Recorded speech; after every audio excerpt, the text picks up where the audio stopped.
लो जी मैं डेरे आ गया, बेलना चल रहा अज तो थानू दिखाने आ।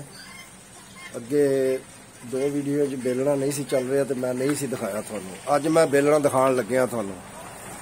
फरियाद किधर चलना हूँ? इधर आओ जी।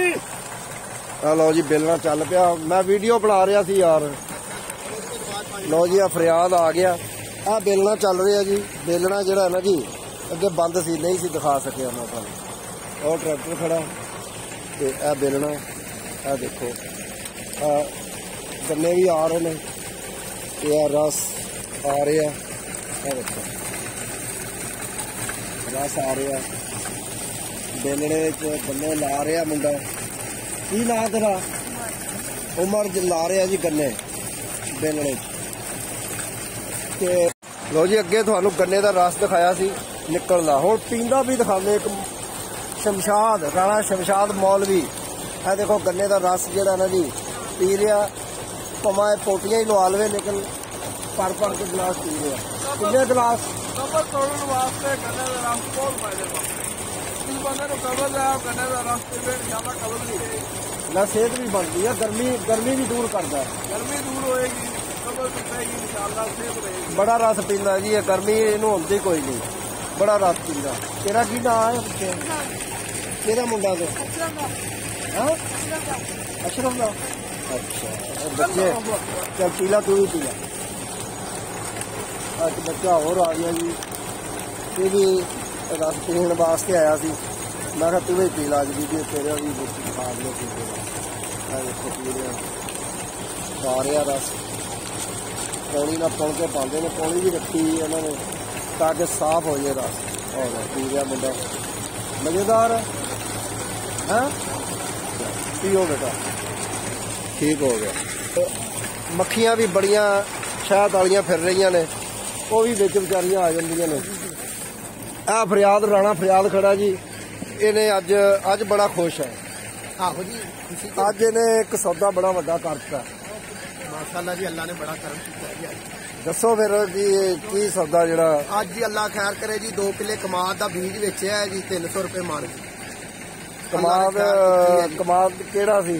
ਉਹ ਜੀ 237 ਤੇ 133 ਜੀ। ਇਹ ਜੀ 1 ਕਿੱਲਾ 133 ਦਾ ਤੇ 1 ਕਿੱਲਾ 237 ਦਾ ਜੀ ਅੱਜ ਬੀਚ ਵਿੱਚ ਹੈ ਜੀ। ਅੱਲਾਹ ਖੈਰ ਤੇ ਲੈ ਕੇ ਵੀ ਮਿਲ ਵਾਲੇ ਗਏ ਨੇ ਜੀ। ਹਾਂ ਅੱਲਾਹ ਖੈਰ ਮਿਲ ਵਾਲੇ ਲਾ ਗਏ ਨੇ। ਮਿਲ ਵਾਲੇ ਲੈ ਗਏ।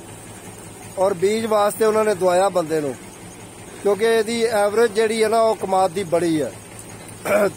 300 ਰੁਪਏ ਮਣ ਖੜਾ ਵਿਕਿਆ 2 ਕਿੱਲੇ ਕਮਾਦ ਆਗਾ ਸਮੇਤ ਹਰ ਸ਼ਾ। ਉਹਨਾਂ ਨੇ ਇੱਥੋਂ ਵੱਢ ਕੇ ਟਰਾਲੀ ਤੇ ਲੱਦ ਕੇ ਇੱਥੇ ਫਰਿਆਦ ਦੇ ਡੇਰੇ 'ਚ ਜਿਹੜਾ ਨਾ ਜੀ ਇੱਥੇ ਉਹ ਵੀ ਲੱਗਿਆ ਕੰਡਾ।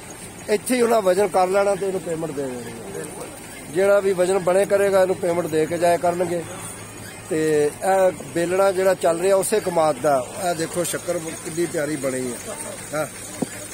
ਖਰਸ਼ਾਦਾ ਰਗੜਾ ਲਾ ਰਿਹਾ ਸ਼ੱਕਰ ਨੂੰ ਤੇ ਬੜੀ ਪਿਆਰੀ ਸ਼ੱਕਰ ਬਣਦੀ ਹੈ। ਹੁਣ ਤੂੰ ਨਮਾਜ਼ ਪੜ੍ਹਨ ਜਾਣਾ ਜੀ? ਹਾਂਜੀ ਨਮਾਜ਼ ਪੜ੍ਹ ਲਓ ਜੀ। ਅੱਲਾਹ ਖੈਰ। ਲਓ ਜੀ ਆ ਦੇਖੋ ਖੁਰਸ਼ਾਦ ਸ਼ੱਕਰ ਬਣਾ ਰਿਹਾ ਤੇ ਸ਼ੱਕਰ ਬੜੀ ਪਿਆਰੀ ਬਣ ਰਹੀ ਹੈ। ਦੇਖੋ ਖੁਰਸ਼ਾਦਾ ਜਿਹੜਾ ਨਾ ਜੀ ਬੜੀ ਪਿਆਰੀ ਸ਼ੱਕਰ ਬਣਾ ਰਿਹਾ। ਅੱਗੇ ਵੀ ਜਿਹੜੀ ਬਣਾਈ ਨੇ ਉਹ ਵੀ ਬੜੀ ਪਿਆਰੀ। ਤੇ ਕਿੰਨੇ ਕੁ ਰਗੜੇ ਲਾਣੇ ਪੈਂਦੇ ਇਹਨੂੰ? ਬਥੇਰੇ ਰਗੜੇ ਲਾਣੇ ਪੈਂਦੇ। ਲਓ ਜੀ ਇਹਨੂੰ ਬੜੇ ਰਗੜੇ ਲਾਣੇ ਪੈਂਦੇ ਨੇ। 101 ਰਗੜਾ ਲਾਣਾ ਪੈਂਦਾ ਜੀ ਤੇ ਫੇਰ ਜਾ ਕੇ ਸ਼ੱਕਰ ਬਣਦੀ ਹੈ। ਤੇ ਅੱਧਾ ਘੰਟਾ ਤੇ ਮੈਨੂੰ ਵੀ ਹੋ ਗਿਆ ਇਹਨੂੰ ਦੇਖਦੇ ਆ।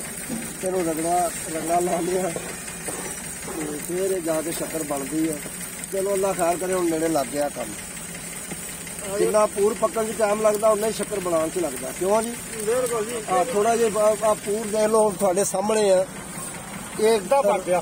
ਅੱਧਾ ਪੱਕ ਗਿਆ। ਜਦੋਂ ਇਹ ਲਾਇਆ ਸ਼ੱਕਰ ਨੂੰ ਲੱਗਿਆ ਤੇ ਉਦੋਂ ਵਿੱਚ ਰਸ ਪਾਇਆ ਸੀ ਇਹਦੇ ਤੇ ਪੱਕ ਕੇ ਅੱਧਾ ਪੂਰ ਪੱਕ ਗਿਆ ਤਾਂ ਸ਼ੱਕਰ ਜਾ ਕੇ ਤਿਆਰ ਹੋ ਰਹੀ। ਸ਼ੱਕਰ ਵੀ ਅਜੇ ਜਿਹੜੀ ਹੈ ਨਾ ਤਿਆਰ ਹੋ ਰਹੀ ਹੈ। ਲਓ ਜੀ ਹੁਣ ਅਸੀਂ ਇੱਥੇ ਆਪਣੀ ਵੀਡੀਓ ਖਤਮ ਕਰਦੇ ਹਾਂ ਤੇ ਵੀਡੀਓ ਨੂੰ ਲਾਈਕ ਕਰੋ, ਸਬਸਕ੍ਰਾਈਬ ਕਰੋ ਔਰ शेयर करो।